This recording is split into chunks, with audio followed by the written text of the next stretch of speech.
د پاسپورت اهم معلومات در شیر کوم که تاسو نوی پاسپورت جوړوئ او که زوړ پاسپورت نوی کوئ نو دا ویډیو ستاسو دپاره لازم ده. د دې په تر باندې به ستاسو وخت او پیسې چې دي دا به دواړه بچت شي. نو که ستاسو په رشته دارو کې څوک نوی پاسپورت جوړوي یا زوړ پاسپورت نوی کوي نو دا ویډیو چې ده دا شیر کړئ چې د هغو ته ورورسي. داسې نه چې د هغو وخت او پیسې چې دي دا دواړه ضایع شي. په پاکستان کې چې تاسو ځان له پاسپورت جوړوئ نو پاسپورت چې دی دا په دوه قسمه باندې جوړیږي. که تاسو کتلی نو پاسپورت خو داسې په ډېرو قسمونو جوړیږي. ځینې چې دی د 15 کالو وي، ځینې د 10 کالو وي. دغه په کوم وي دغه شانتې دوه قسمه پاسپورت چې دي دا په پاکستان کې جوړیږي چې یو ای پاسپورت دی او یو زموږ دا کمپیوټرئز پاسپورت دی. زموږ سره چې کوم پاسپورټونه دي د زیاتر کسانو سره هغه کمپیوټرئز پاسپورټونه دي. کوم چې ای پاسپورت دی په هغې کې دغه لګېدلی چپ لګېدلی لکه څنګه چې د دې نه مخکې زموږ سره کوم شناختي کارډونه نو هغه کمپیوټرایز شناختي کارډونه اوس چې دي سمارټ کارډ راوتلی دي. تاسو به کتلی چې سمارټ کارډ د کم کس سره نو هغه پې ډېر کارونه چې دي هغه پې کولی شي. خو د کمو کسانو سره دغه کارډ د کمپیوټر کارډ نو ځینې داسې کارونه دي چې هغه پې نشي کولی. لکه تاسو خپل کارډ چې دی هغه ډیجیټل ته نشئ وراړولی. داسې نور ډېر کارونه دي چې هغه پې نه کېږي. ځینې کسانو ته د دې پته نشته هغوی چې د دې چپ څه پیدا نه نو د دې ګوره پیدا شته ځکه اوس په دې وخت کې چې دی د هغې پیدا شته هغه ډېر بدلېږي. نو دغه شانې په پاسپورټونو کې چې دی هم دوه قسمه پاسپورټ دي.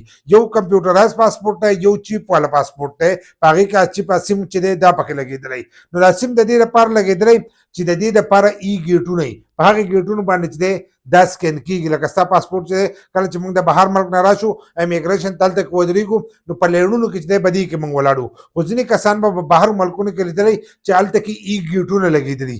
لکه د هغه ملک دا خلکو سره وي چې کله هغه دغه ته خپل پاسپورټ ور سلمه کړي د هغو پاسپورټ سکین کې مکمل هر سره چې دی دا وشي او ډایرکټ په ګیټ باندې چې دی دا وځي. کس ته چې دی هغه ته نه ودرېږي کمپیوټر ته چې دی هغه نه ورکړي چې هغې په کمپیوټر کې وګوري خو ډایرکټ د هغه ځګي نه هغه هر سره چې دی دا کېږي او ډایرکټ وځي. نو په پاکستان کې دغه دوه قسمه پاسپورټونه چې دي دا جوړېږي. نو اوس حکومت دا ویلي دي هغوی چې په دې کال کې چې دی موږ به ای ګیټونه چې دي دا به د پاکستان په ایرپورټ کې چې دی په دې کې به هم لګو. لکه پاکستان کوم ایرپورټونه چې دي په دې کې به لګو.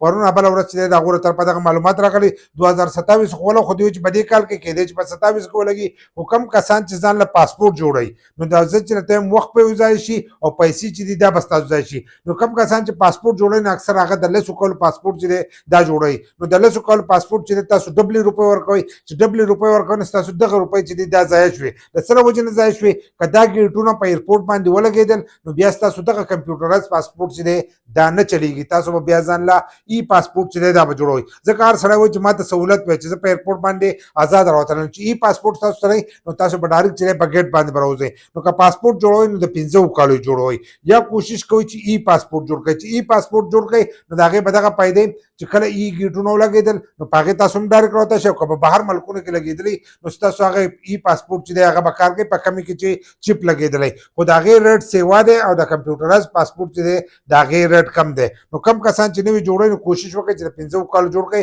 او د 15 کالو نه سیوا جوړ نه کړئ. که سبا ورځې دغه ختم کړي نو تاسو به ای پاسپورټ چې دی هغه ځان له په اسانو سره جوړولی شئ. نو وخت او پیسې چې دي دا به دواړه ستاسو بچت شي.